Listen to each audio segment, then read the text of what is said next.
8 de la mañana, 2 minutos. Buen día, Julia Estrada. ¿Cómo estás? ¿Cómo andan? Buen día. Buen día. ¿Todo bien? Todo bien.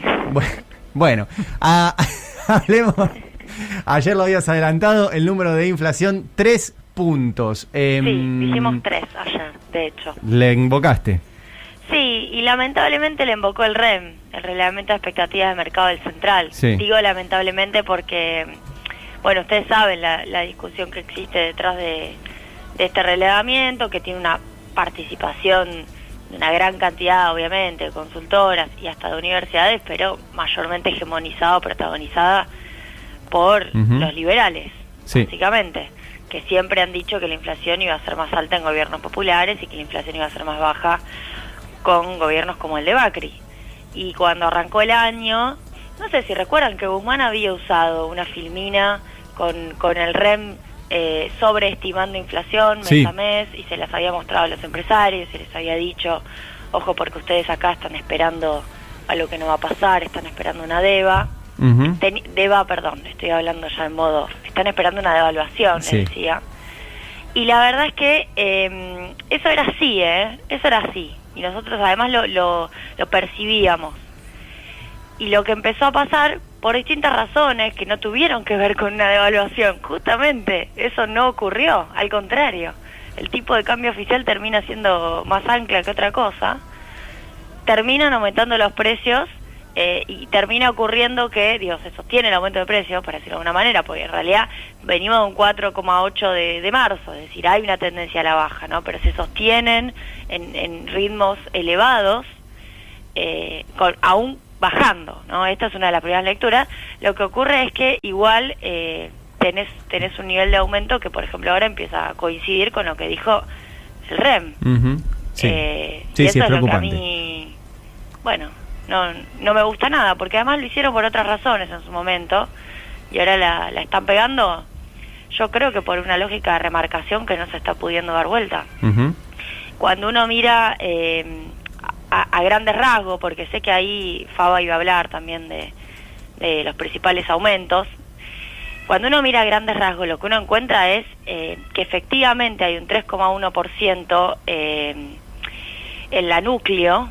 La núcleo, no sé si recuerdan, pero la núcleo es la inflación no regulada, ¿bien?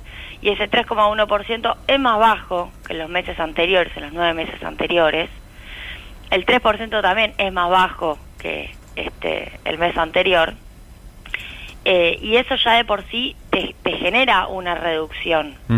Ahora, lo que sí tenemos es, una reducción muy lenta, una reducción que no te alcanza para poder generar el aumento por adquisitivo que querés generar. Y entre los principales rubros, además, tenés otra vez a restaurantes y hoteles, que aumentan 4,8% en el mes y acumulan 54,3%, es decir, por encima del acumulado. El acumulado estamos en el 51,8% interanual, es decir, en los últimos 12 meses. Por arriba de ese acumulado tenemos restaurantes y hoteles, y tenemos recreación y cultura, con una muy clara estrategia de sostén de algún tipo de margen de rentabilidad vía precio, porque no lo pueden hacer por cantidad, que es una lógica, ¿cómo decirte? es hasta a veces el ABC en un sector en donde les está yendo mal, pero bueno, esto genera una bola de retracción del consumo que no para, si vos no dejás de aumentar, tampoco es que te va a aumentar el consumo. Son cuestiones para seguir de cerca. Lo mismo con salud, que ya está impactado por el aumento de las prepagas y va a seguir impactado, 3,8%. Prepagas es lo único regulado que queda. Naftas, la información que yo sigo teniendo es que no va a aumentar. Las elecciones son muy cerca de fin de año, con lo cual... Claro, que no va a aumentar este año, pero puede aumentar en enero. Totalmente, pero además lo que va a ocurrir, Ari, es que todos los que no aumentaron en este año, que son, todo lo que el debate de tarifas, que lo hemos dejado allá en abril, más todo el debate nafta, si se quiere, energía, y bueno, va a aparecer. Va a aparecer porque lo que está ocurriendo es un atraso de esos sectores en términos relativos, siempre son términos relativos. Esto es como una carrera, como la de los Juegos Olímpicos. Todos aumentan, la cuestión es quién aumenta más y quién aumenta menos. Y esa lógica de todos aumentan es la que hay que romper.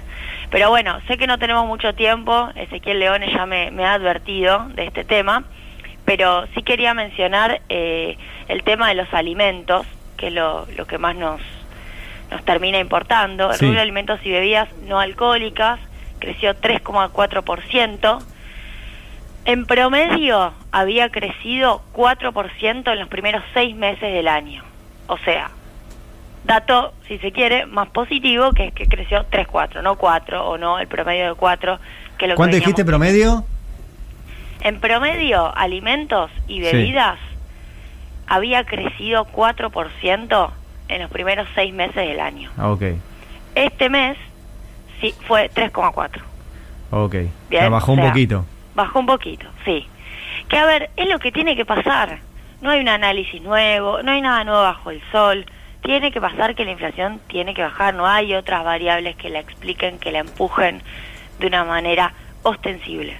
No las hay. El tipo de cambio vuelve a bajar en términos reales respecto a la inflación.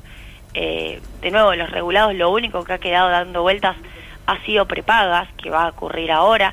Pero, por ejemplo, comunicaciones, que no sé si recuerdan la historieta de julio, en donde había un aumento autorizado por el 5%, pero ese 5% en realidad, yo lo conté en su momento, estaba autorizado el 1 de julio, ese 5% en realidad no debería aplicarse porque ya en mayo y junio habían promediado un aumento del 15% según el INDEC. De hecho, esto lo ratificó el propio ENACOM. Entonces lo que decíamos es, lo decíamos para el mes pasado, no debería haber aumento de comunicaciones en julio. Bueno, y la verdad es que casi no hubo en julio. Por suerte, porque si no ya sería otra vez abrir esta discusión. Es decir, no impactó el 5 autorizado, pero no hubo retracción de precios, ¿no? Que es lo que debería ocurrir, porque el 15% no estuvo autorizado, el de mayo y junio, y lo salió a decir el ENACOM.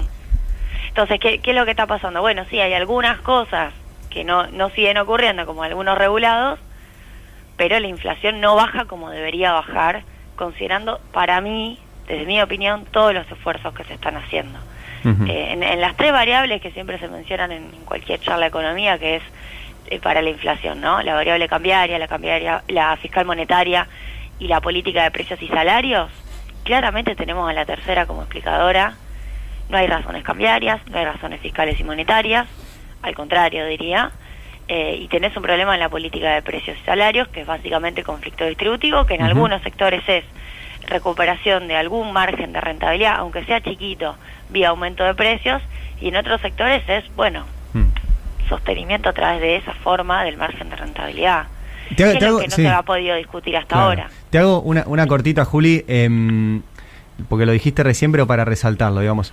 No hay ningún dato macro objetivo que implique que siga aumentando la inflación. O sea, sigue aumentando porque hay sectores concentrados que remarcan. Yo veo eso. Y tampoco veo, honestamente, porque hay otra variable que siempre suele aparecer, que es la brecha, ¿no? Cuando uno habla de lo cambiario en un país con control de precios, bueno, tiene que hablar del oficial, pero también tiene que hablar de la brecha. Y en general la brecha te puede generar ruido por esto de la dolarización y la remarcación. Bien. Digo, puede ser eso, siempre puede ser, pero yo no veo ahí, digo, no te lo puedo explicar el nivel de generalización de algunos rubros de alimentos que están aumentando todos. Digo, no me voy a poner a mencionarlo porque vamos a tardar. Ahora en un ratito Fabi tiene la lista de los alimentos que en un rato vamos a repasar, pero queríamos hablar con vos, digamos, la macro, mirarlo un poquito más por arriba. En un rato vamos a repasar eso. Pero bueno, seguiremos esperando, Julia, a ver si el próximo mes logramos pasar la barrera del 3%. ¿Nos vemos el martes? Nos vemos el martes, beso grande. Bueno, besito, chau. Julia Estrada en Habrá Consecuencias, son las 8 de la mañana, 11 minutos.